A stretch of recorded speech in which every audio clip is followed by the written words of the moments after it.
My name is Jonathan Gilliam. And this is The Experts.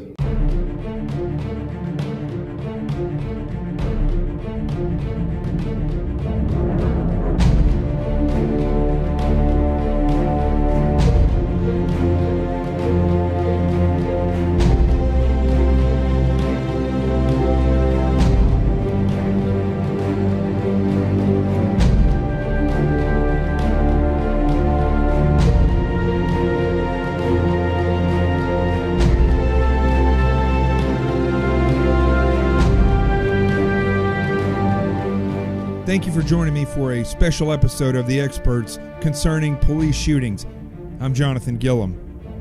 I want to go over a few scenarios that I'm about to present to you that I took Carol Costello, CNN anchor, through, showing her the reality of the decision-making process that law enforcement has to go through when they approach a potentially deadly situation.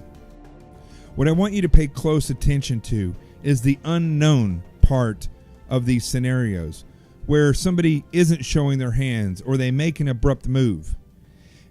Also important to understand is the briefing that Carol is getting before we respond to the call, because what you should understand in this, and it'll help you see the reality of what law enforcement goes through on a daily basis, is that as you're collecting information, there's still unknown variables as a law enforcement officer approaches an individual. And then as things start to unfold and it becomes fluid, there are unknowns within that situation. And we put those unknowns in these scenarios, these two scenarios, to see how Carol would react.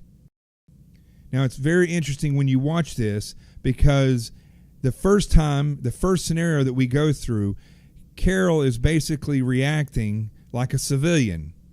In the second scenario, she's reacting based on her experience from the previous scenarios, and you'll see that her reaction is a little bit different and more like somebody who is studying the situation as it unfolds and contemplating the unknown.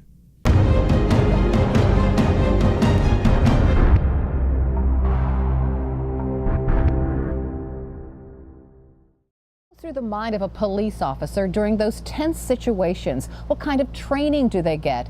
And what makes them decide to shoot or not shoot? So I went to training myself.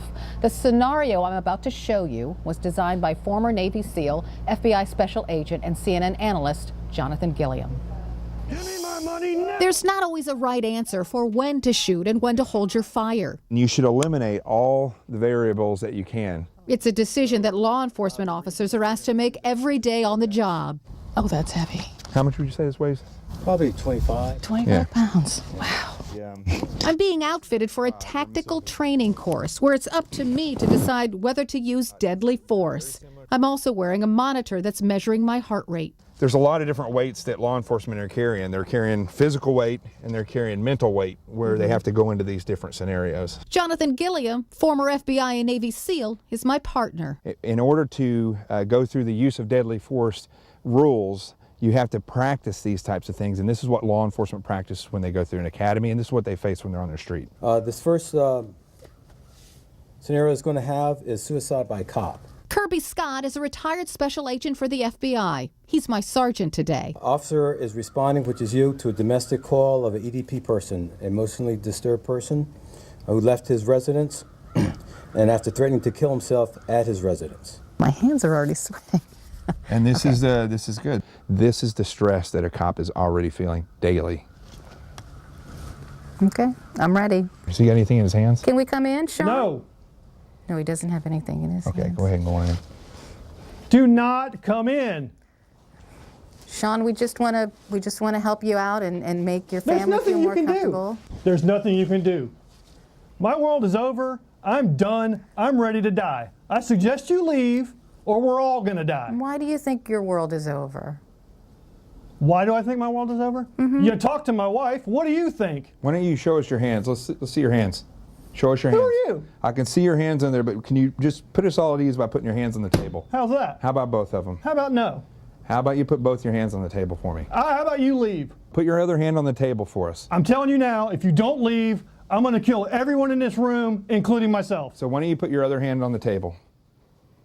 No, put your other hand on the table. I'm telling you, it's time to leave. What would you do? Shoot or not shoot? Sean is mentally ill, suicidal. His wife wants you to save him. There's a gun. Now. There's a gun. He's got a gun. Listen, place your hands on top of your head. Listen to my partner. Place your hands on top of your head. We only want to help you. That's all we want to do. We don't want anyone to get hurt today. Help! There is help, Sean. I promise you. There's absolutely nothing you can do but leave. Come on, you gotta put your Leave. hands on top of your head. Now. You don't want to. Leave. No, what's the you don't wanna problem? hurt Why are you anybody. not responding to me? Carol, we gotta get you this want guy. me He's to got- respond? Okay, bam. You're dead. If this were a real emergency, I'd have died. I didn't want to shoot him. Even when he had the gun on the table, I didn't believe he would shoot me. Right. Right? But he did. Right. So that was because I'm not used to dealing in those situations. First off, he wasn't showing you his hands. That's a problem. Gave me a false sense of security because by then I had my own gun out. Right. When I saw his gun, and I thought, well, he's not going to shoot me because I have my gun out. Right. So as soon as he put the gun on the table, I could have shot him. Sure, because action beats reaction all the time. If he presents the threat to you, then you have the right to use deadly force, not just to protect your life, but to protect your partner or anybody else, because if he shoots you both, he can then go out and be a deadly, imminent danger to the public. A mother of a victim received a call from her daughter that her boyfriend had a knife and was threatening to kill her. The victim is deceased.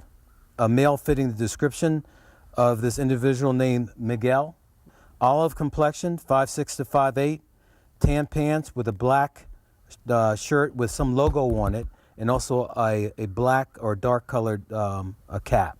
It's my judgment call. I'm playing the role of a responding police officer.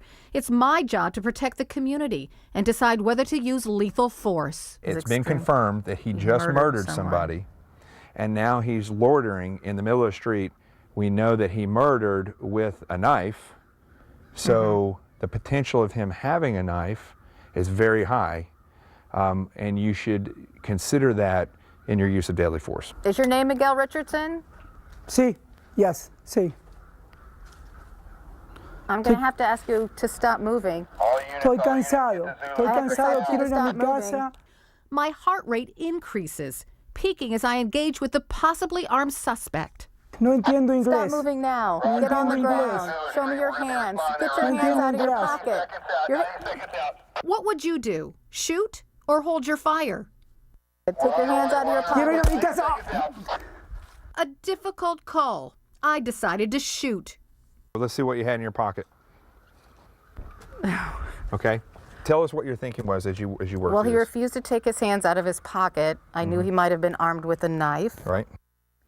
And so I felt if he was close enough to me where if he took his hands out of his pocket with a knife, he could have killed me. So I shot him. Now, he didn't speak English, Right. which is the only caveat there. And that throws a whole nother wrench in the whole ball game. It turns out this time I made the right choice. But it was a choice I made not knowing whether the suspect was indeed armed. A person with a knife at 21 feet, if your weapon's holstered, can get to you and stab you. 21 feet. 21. He was So- much closer. Yeah, Than that. the whole thing is either space gives you what? Time. What if he didn't have a knife in his pocket? The threat is imminent. What is not known to you is what's in his hands, but you can't take the risk as a law enforcement officer that that guy is going to kill you, because then he can take your gun away and then kill other people, just further his killing spree. You do not have to assume that risk because you're a police officer. You're here because of the intelligence. The person's not complying, then that gives you on notice.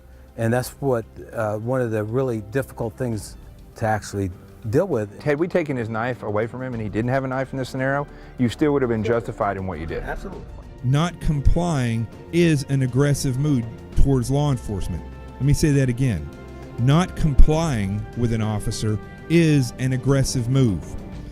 Everything that you do after that increases the aggression, and it makes the unknown of what you're going to do next more and more of a critical thought for law enforcement as they try to figure out not only what your actions are, but what their reactions to those actions will be.